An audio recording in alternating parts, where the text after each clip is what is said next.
new bid optimization rules in Adtomic, Dayparting, and how to optimize your PPC for voice search. This and so much more on today's episode of the Serious Sellers Podcast.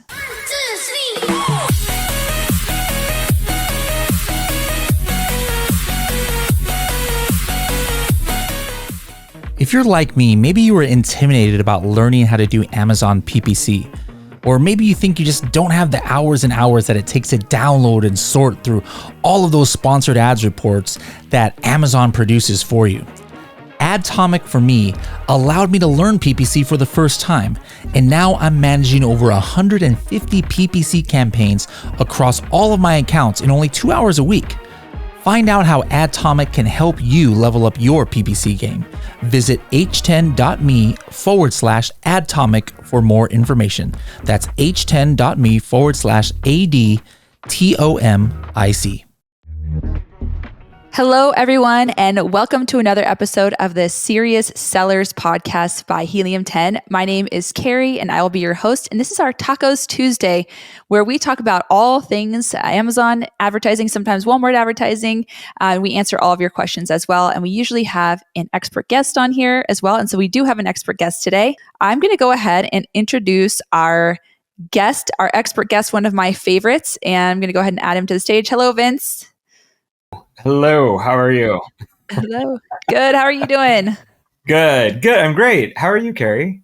I'm doing well. So most of everyone knows you, but I just want to introduce Vince Montero. He is an Amazon expert. He's an Adtomic expert. He knows so much. I've seen some of his accounts. He does an amazing job managing accounts. And so he is definitely the one that you want to ask questions about PPC. So somebody said, yeah. Yes, Adtomic, PPC, all of that. I'm very excited to ask you about that. So can you tell us more about those and just, how you basically, if you want to share like how you utilize them, any strategies that you want to share with anyone about the custom bid rules that are in Adtomic now? When it was launched, we had templates built in, for scaling based on ACoS or focusing on impressions or just focusing on sales. And what I like with the new capabilities in Adtomic is actually just the ability to create a custom bid rule for yourself. I would say it's more of an advanced feature. I wouldn't recommend it maybe for a brand new seller. You would want to still use the algorithms that are built into Adtomic. And most people understand the concept of, hey, I want to scale my bids towards a certain, target ACoS. The thing with that, once you get going for quite some time, is that you want to do certain things that maybe don't have quite big of a swing, right? Sometimes if you have, and I see this a lot, which is a mistake, don't do this. When you set your target ACoS like right off the bat at like 10%, which is crazy. You should never do that. You should set it higher, but people do that. And it ends up, obviously making big swings and big adjustments on your bids, especially if there's new campaigns or new keywords. So Adtomic is a tool, and it will catch the things that it sees and does and make decisions accordingly. The thing I like about the bid rules is the ability to kind of scale things a little bit more gradually, right? So the only way I thought I can really kind of explain this is to actually just show you guys a bid rule, and then we'll just kind of walk through a bid rule that I've been honestly optimizing, I should say, or updating for the past, basically all year. I've been working on this since the beginning of the year. And as you can see, the last title for this is updated rule 4.1. So in Adtomic, there's lots of things that you can do, make updates. I always put dates on things, right? So that okay, I made this update or this change on this certain time, and you can actually track performance. This is no exception. Do the same thing with Dayparting, for example. What I was kind of alluding to, well, first of all, in case people haven't done this, you create a name, you add all your campaigns, right? So Adtomic's going to show you all the different campaigns you have in the account. You can pop them over into the rule or not. This account basically has a very similar type of product, so all the campaigns are in it, except for the branded keyword campaigns. Branded keyword campaigns, or maybe ranking campaigns if you had those kind of sit outside of general rules. So those aren't really included in this, but we can talk about branding campaigns or ranking campaigns if you guys like. But for the core concept, I'll be looking down because my screen's actually down here. So if you guys are wondering why I'm looking down, basically what I like, what I said is I like the ability to create ranges of ACoSs, so ranges of goals, and you can do this with impressions, you can do this with spend. So you really have the ability to say, okay, if I have a result that's between a certain range, I want to how do I taper it down instead of like some of those big swings that I was talking about that can happen with bid adjustments. So I've got some ACoS scaling now. This is very, very this strategy that I'm doing right now is kind of excessive. I'm expanding this account. So you can see some of these bid ranges are like 45 to 55% ACoS and above. So I've got everything from 15% ACoS all the way up to 55% ACoS. And I'm really only lowering the bids if it goes over the 25 mark. And I'm drastically lowering the bids when it goes over 55. Now, that's pretty high for a lot of people. I'm kind of in a scaling mode in this account. So you would want to look at this rule and be like, okay, what are my tiers that I could potentially add that I'm comfortable with? Maybe it's 10 to 20, 20 to 30, 30 to 40, 40 to 50, right? So this might be a little bit aggressive for most people, but I'm just letting you know you have full control. So you can put any kind of numbers you want in here. So I've got different tiers in here that basically say, if the ACoS is between 25 and 35, I want to decrease that, but decrease it focusing on RPC. So there's lots of different ways that you can tell the rule what to look at. I really like the revenue per click, and it's basically kind of a flip side of the CPC and the target ACoS. So it's not just taking into an account. It's actually its own separate algorithm that's basically saying, what do I need to spend per click, and how's that going to generate a sale? And you can actually set an ACoS target in that. So what I've done here is say that the RPC ACoS target is 15.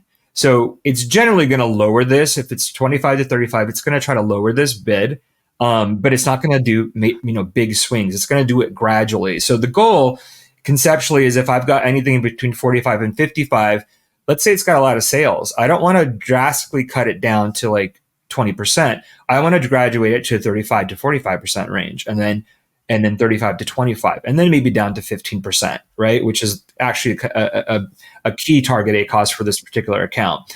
Now, this one here, it's a little bit different because I'm not reducing it down completely. I'm actually putting it in the middle. So between 15 and 25, if it's at 15% ACoS, it actually could afford a little bit more. So I want it to go up to 20. If it's at 25, though, I'm kind of like, okay, I kind of want to weed you down. So that's why this particular goal is kind of in the middle.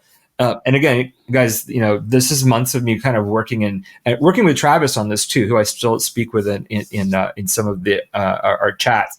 And so you can really customize this. And what I liked off the bat, what I was seeing is if I got ACoS between 0 and 15, which is an amazing ACoS, most people will agree, a 15% and below ACoS is amazing.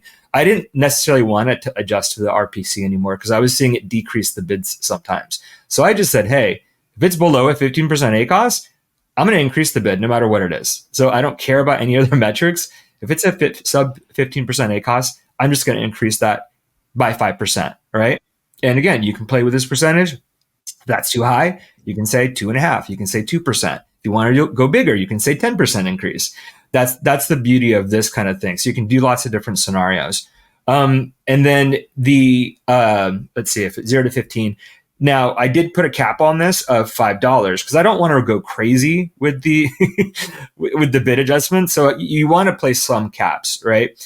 So I basically said if it's up to 5, if it is if it does hit to 5, I don't know what. Oh yeah. If it goes to 10 though, cap it, right?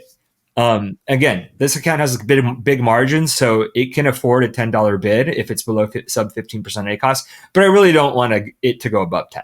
Right? So you can set some guardrails. The other guardrail that I want to mention that is in here is the minimum and maximums that are in some of these that you can see here. Now, I started out doing minimum and maximums here, but what I realized is that this is just ranges. So it's not really telling Adtomic only adjust the bid in this range. It's saying only look at bids, at keywords that have bids in this range. So it's a different way of of looking at this kind of control, this guardrail. So you kind of want to be careful. It really actually should be min max range versus min max bid.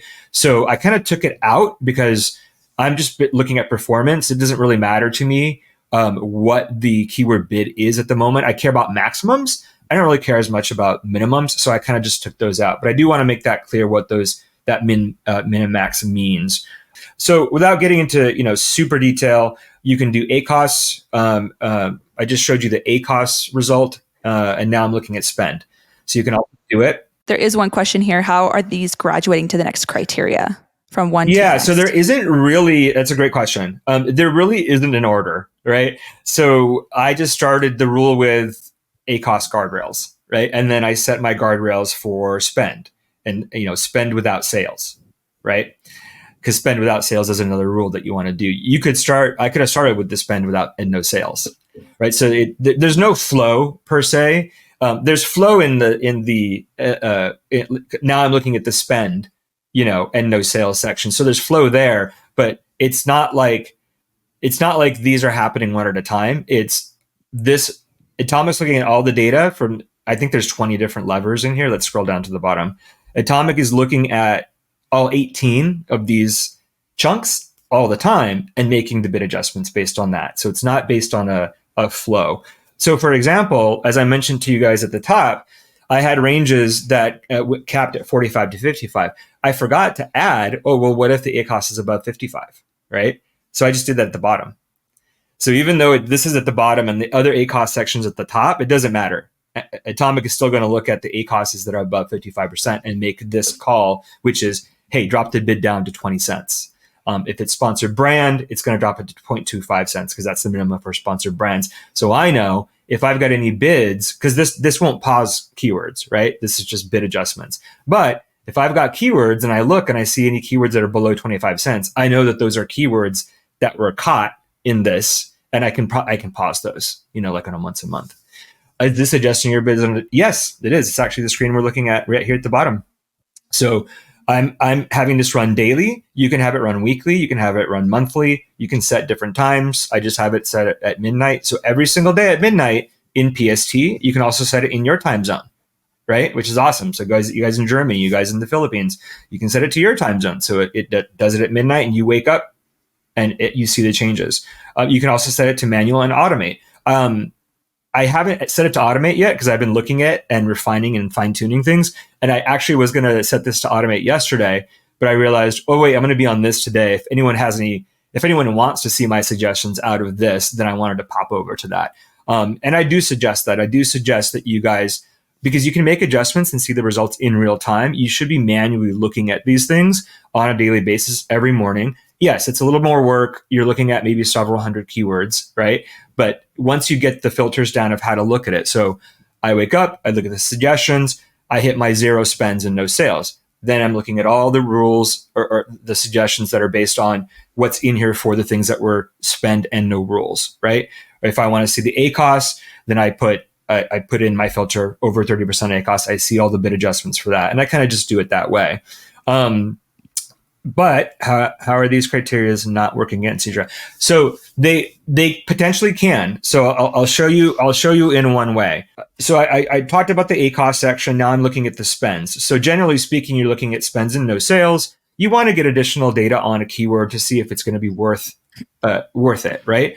So generally, you can also do tiers of spend and no sales. So I've got a tier here for, again, this is flipped. You can see the first tier is actually right here, 0 to 15, and then 15 to 25. So it doesn't matter if these are flipped. It's still going to look at it. So 0 to 15, I'm saying, hey, if it's only spent $15 and no sales yet, I want to increase that by 2.5%. Once it gets to 15 to 25, that's a little bit higher, right, than 15. Now we're looking at $15 to $25 in no sales. Then I'm saying, okay, set it to the CPC. I have some data here, and so now I can just reference the cost per click, and then it'll continue to spend, and we'll see what it does. Then I've got upper tier spends, right? Again, this is a high margin account, guys, so I can go all the way to $45 and no sales before I make a decision. So I've got a tier for 25 to 35, and then 35 to 45 with no spend. Now, these are pretty high, right? So if you've got if you're a little concerned, you're like, oh, wow, this is getting towards my upper limit, you can start decreasing, right? So you can see here, if it's between 25 and 35 and no sales, I've got decreased by 2.5. If it's 35 to 45 and no sales, I got it decreased by 5%. So you can, as it gets closer to that top tier spend and no sales, you can start decreasing it. And you could do these in $5 increments. You could, if you wanted to do it, if you wanted to be a little bit more granular, you could say, 20 to 25, 25 to 30, 30 to 35. So you can be as granular as you want. But the other thing, and to answer your question about if it could potentially, cross each other, it can. So because, and this is something I just added at the bottom right here, this impression one. So basically, in order for me to be a little bit more confident that I'm not just increasing bids on keywords that just haven't made a sale yet, but they haven't reached my spend threshold, I added this impression layer, and that basically just says, well, this is less than. So we've got zero impression rule 2. You want that. If you've got brand new keywords, sometimes they don't have any impressions. So you're going to want, hey, if it's got less than 1,000 impressions, no clicks, and no sales, I want to start increasing those as well. So this goes 5. This increased the bids 5%. And then you keep on going until it hits $5. If it hits $5 and it has zero, less than 1,000 impressions and no spend, no sales, I pop it back down to $2, and then it kind of goes back into the loop, right? So, but the thing that I wanted to mention that can cross is if it's greater than 1,000, right, and it still doesn't have any sales, and as long as it's above my 0.25%, and the 0.25% again that's because I've got another rule that says, hey, if this is over 55%, drop it down to 20 cents. So I don't want to increase that keyword that I reduced from that other portion of the rule.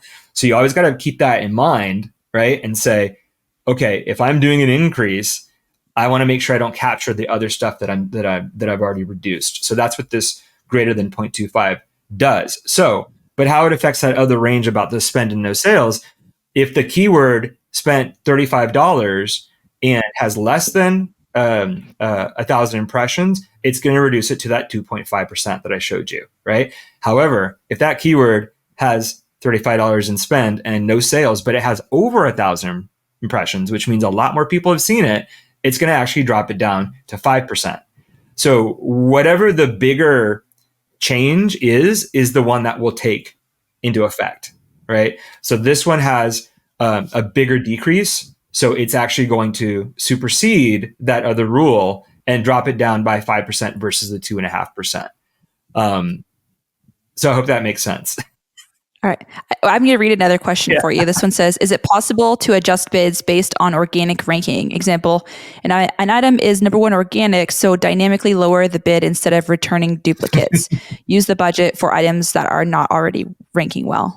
Yeah, unfortunately, organic and sponsored ranking bid algorithms is something that I have wanted for quite some time. You still need to do those separately. We do have Keyword Tracker, which is connected to Adtomic that can help you make those decisions. But no, unfortunately, looking at the different options that you have available to you, you can make decisions based on lots of different things. But organic ranking isn't one of them. And I don't know how you would basically add that into this kind of rule set. If that does get added to Adtomic, it's probably going to be just another custom algorithm like the current scale, which is the ACoS one, or the sale volume or the impressions one. That would be something that you'd want to add as a separate bid algorithm, because now you're talking more like a ranking campaign, and ranking campaigns are different than, hey, we're trying to see how many sales we can get from these PPC keywords. This is the last question from me, and then we have a lot of questions from the audience. So this is a kind of a newer topic, but how is voice search optimization affecting PPC? A lot of people are talking about the move that's happening right now with people getting more and more comfortable with their Alexa or their Google Assistant or their Siri. I'm still a holdout. I still don't have an Alexa.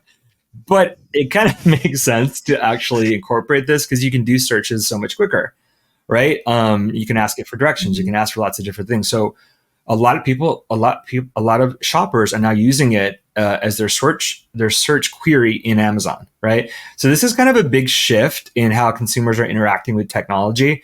And as AI is getting more and more integrated, it's only going to probably escalate that. So I recently did, some research on this topic, and it's a little bit of an older concept that I used to talk about, which is long tail keywords, but thinking about it in a different way. So all we're talking about is, how are people going to talk or ask questions if they're in Amazon doing a search for a product?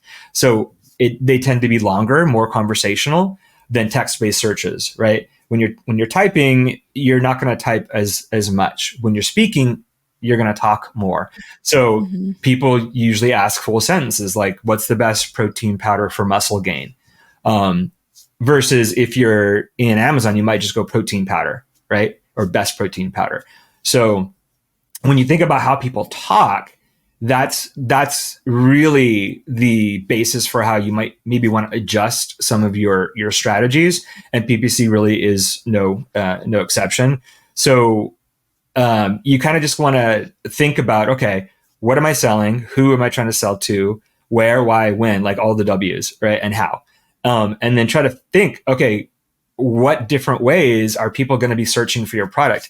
You guys could even use AI for this. You can ask ChatGPT, how might people search for my product, right? And you come up with a whole different list. And once you do that, then you kind of get a feel for, all right, maybe I need to adjust or add some different, phrasing into my listing, or maybe even my PPC. So the keyword strategy for this is simply include long tail conversational phrases. Like instead of the protein powder, put protein powder for muscle gain, right? A lot of people might not be searching for it now like that, but we're going to see that trend increase, and that's why it's important to think about now. What I like to do is basically put those in their own campaigns. So long tail keywords should be in their own campaigns anyways.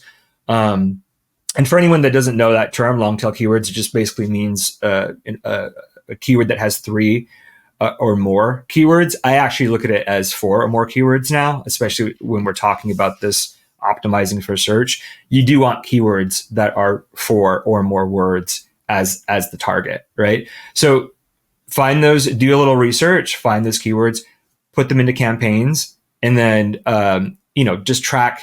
Obviously optimize them as you would normally do.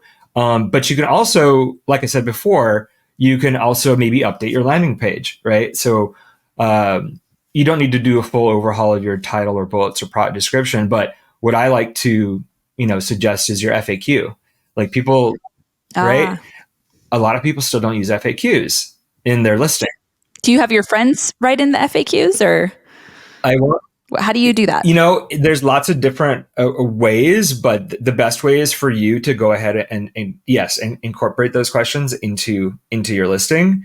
And again, doing that research ahead of time. And again, there's lots of AI out there, so you can actually ask ahead of time, hey, what kind of questions would I get in related to this product? So you can literally take that exact question, right, and potentially put that as an FAQ and then answer it. So you're basically, you're taking that conversational question and then adding it as something that Amazon's able to pick up, right, in your listing.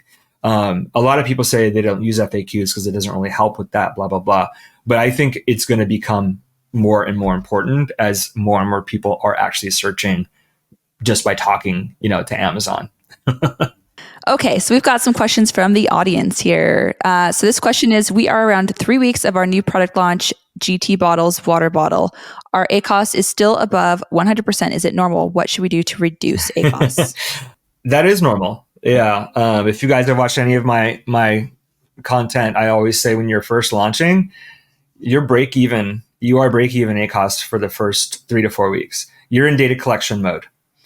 And all that simply means is you don't know what you don't know until you have the data. So you can't get that data unless you're spending, and 100% ACoS means that you're spending. Hopefully, a break-even ACoS would be slightly less than that. right? So what is your product cost? What are the margins and things like that? A typical break-even ACoS might be like maybe 80% or 85. So as long as you're not losing money, right, that you're spending, I would say if you go into week 5 and it's still 100% ACoS, that simply means that you haven't optimized based on the data that you already have. If you can afford it, I'd say go to 4 weeks and then really stop what you're doing and then look at all your data and then optimize down. And then you should see that ACoS drop significantly. From John says, let's say we are using day parting schedules to adjust our bids to increase and decrease at certain points of the day. If we decrease our bid between 9 a.m. to 12 p.m. on Monday, for example, will the bid automatically return to its original value after that time frame? Or will we need to have the bid increased manually by a proportionate percentage in the day parting schedule just to return it to normal bidding? That is a great question. I unfortunately don't use bidding in my day parting. I use the budgets. I like just dropping the budgets down significantly and then popping them back up. I believe, though, let me read through it. If we decrease our bid between 9 and 12, okay, so like reducing a budget, will the bid automatically return to its original value after that time frame? Or will we need to have the bid increased manually by... No. So your bid should go back to the bid it was at 9, right? So Adtomic looks at the bid that it was at 9. It's going to decrease it by whatever percentage you put in there. Let's say you put 90% decrease, it's going to decrease it. And then afternoon, it's going to go back to the original. So it's always a change. It's change the budget, change the bid value at this time. And then at this other time after that, change it back, right? So yeah, you should not have to manually increase it again after that. That would kind of ruin the point of the day parting. Day parting used to be done manually. People would manually go in and pause campaigns. That was how day parting began. Then they realized, maybe that's not the best signals to send to Amazon. Maybe we'll drop budgets. Now we're dropping bids. So people just used to do that manually. They'd go in, change, then put a timer, an alarm, an alert, and then go back and change things back. So the tool is doing that for you. So you don't have to worry about that. All right. Next question is, what metrics would you suggest to focus on to create effective date parting schedules? So a lot of date parting questions. I haven't even talked about date parting. Yeah. Well, that's good. So a few key things on date parting, I will say out the bat. Adtomic, it has hourly data as of February 2nd, so 2 months. So now actually is the time to be looking at this data set. Before, what I was suggesting was at least looking at 2 months worth of data. Because at that point it wasn't hourly yet, but you had a bigger data set, so you could make good decisions. Now that we've got hourly data, I believe it was February 2nd that I saw that. You can actually look at shorter chunks of time, but not too short. So you have to be careful with date parting, I guess is what I'm saying. Best practices is the bigger data set that you can look at, the better, right? I see sellers too often just looking at a week. Like they had a bad week, right? And then they just look at that week and then they create a day parting schedule off that week. It's like, no, there's tons of other things that could have happened to affect that week. You want to look at a larger data set and then make decisions. And the other thing I kind of already said, I like to just change budgets, just drop budgets down. I think it's a much simpler lever for the tool to do versus changing all the bids within your campaign, especially if you've got a lot of bids, a lot of keywords in a particular campaign. It's more convenient to just focus on dropping the budget down and dropping it back up, right? It's a simpler change for Adtomic and for Amazon. So that's a me thing. But what are the metrics? Honestly, it depends on the client. Mostly for day parting, we're just looking at, hey, we're just seeing too much spend, and we're seeing good results, but we just want to reduce it down. So if that's the case, all I do is I look at the top spenders. Let's say over a 2 month period or 1 month. Look at the top spenders. Doesn't matter their performance really, and just say, oh, okay, can I make adjustments for these top spenders in certain periods of the day? Look at a 2 month period. The other thing I would suggest you do is look at and it's a longer process, but look at the campaigns individually, right? So don't just look at, you can put a whole set of campaigns into the day parting section and just look at the results for all those campaigns. But they're different campaigns, and those different campaigns have different keywords. So they could actually be performing differently at all different points of the day. It's more work. I prefer looking at one campaign at a time and creating a Dayparting schedule just for that. If you advertise only a few of your most popular ASINs out of 130 variations, how does Amazon attribute PPC sales on the non-ad variations that the customer may purchase, or do they? Yeah, they do. So what they do, you'll see this actually in Adtomic. If you use Adtomic and go to your products in analytics and click on products, right, you'll see all the products that you're advertising on, but then you'll see the actual total sales. So what you'll see sometimes is you've got this ad spend over here, but your total sales is less than your PPC sales. If your PPC sales are ever less than your total sales in Adtomic, that means people are buying, they're clicking on this, but they're buying other products. Amazon doesn't tell you what other product they bought. It just attributes that sale to that ad. Amazon's just looking at the ad, right? The ad is what the shopper clicked on. There's a product in that ad, but Amazon really doesn't care about that. This is the ad. They clicked on it. They went to your landing page. They picked a different color. It's still your product. You still got a sale. So you show that sale amount for that ad, right? But it doesn't mean that's what they bought. It doesn't mean it's the product. That's why it's important to look at your analytics in Adtomic in the product section and see, do I have a lot of total sales for a product that has low PPC sales? That means, I actually should be advertising that one that's actually getting all the sales, right? So they do attribute it. You do get the sale, but it may not be the product that the shopper actually purchased. All right. Next question. How long would you consider the auto campaign keyword harvesting phase to be effective? I love this question. So I like to, there's a couple different ways to answer this. The best one is if it's working. If it's not broken, don't fix it. I see a lot of people turn off auto campaigns simply because they think that they've gotten the most juice out of it. You never know. People are coming up, and especially now with this voiceover search, and especially with AI coming out, who knows how things are going to change. Customers are always going to find different ways of finding your product than you can really imagine. That's what the auto campaigns are really good at and good for. But if you do feel you've maxed out an auto campaign, I've been doing this since 2017, right? My clients that I started in 2018, 2017, do they still have the same auto campaigns on? No. What you can do is turn them into low bid auto campaigns, right? So if you really feel like you've maxed out, I'm not going to give you a time frame because there really isn't a time frame, but if you feel you have maxed out an auto campaign, make it a low bid auto campaign. And that simply means you're just dropping the bids on, all 4 of the levers that are available to you. And it's just going to catch low hanging fruit, right? At odd times of the day, 2:00 in the morning kind of sales, right? That's when it's not going to be a lot of sales, but you'll still get some sales, and it should be a decent ACoS. Going back to the voice search, answerthepublic.com is what some people are using. And I actually do agree that Answer the Public is where you get those questions people are searching for. So if you have those in your listing, it does help with this whole search optimization for voice. Yeah, that is definitely one of them that I like. You can also use, there's a couple different tools that are out there. You're making me look through my list. That's on there. ChatGPT is also on there.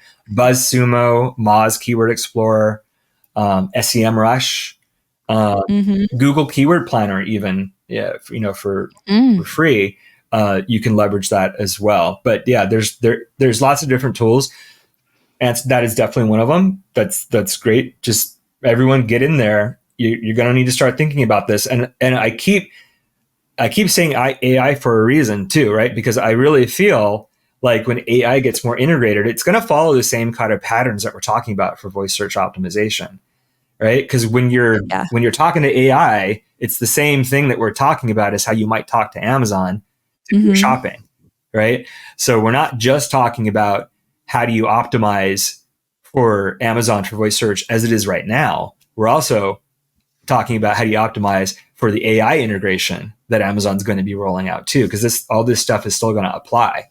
It was so great having you here. I know I could see people saying that they were happy to see you back here on Tacos Tuesday, and I was happy to have you as my guest. So thank you for all this amazing information. This was this was jam-packed, full of really great information for people to, go ahead and do stuff like right away. So, yeah. And I know I spoke quite fast, and I do tend to because I get excited about this kind of stuff. But if anyone has any, follow-up questions, find me on LinkedIn. That's kind of like the best way, to get a hold of me. And I'm pretty sure I'm the only Vince, or it might be Vincent Montero. I'm the only one in the industry with that name. So you can always find me there. Thank you so much to everyone who asked questions, and you were very interactive, and we're just so thankful for all of you. And we hope to see you on the next Tacos Tuesday next week. Have a great day, everyone.